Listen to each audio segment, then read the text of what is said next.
ఎవరు ఈ మార్కును కనుక ప్రశ్నిస్తే కనుక ఈయన ఎవరు అని అంటే, వీళ్ళ తల్లి ఒక మంచి ప్రార్థనా పరురాలు, జ్ఞానవంతురాల స్త్రీ, వాళ్ళ ఇంటిని కట్టుకుంటుంది.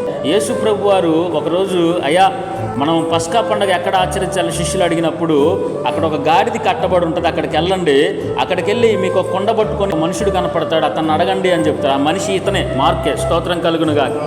అయితే ఆ మేడగది వాళ్ళ ఇంటి పైన దేవుడు బల్లారాధన కార్యక్రమాన్ని మొట్టమొదటి చేశాడు, స్తోత్రం కలుగునుగా. ధన్యత చేసుకుంటే సమాజ మందిరంలో యేసు ప్రభు ప్రార్థన చేస్తున్నప్పుడు ఎన్నోసార్లు ఆయన నెట్టేశాడు. విశ్రాంతి దినమును నువ్వు పాటించకుండా విశ్రాంతి దినము నువ్వు ధిక్కరిస్తున్నావు, యెహోవా నామము నువ్వు ధిక్కరిస్తున్నావు, విశ్రాంతి దినమును మేరుతున్నావు అని చెప్పి యేసు ప్రభుని ఎన్నోసార్లు రాళ్లతో కొట్టాలని చూశారు.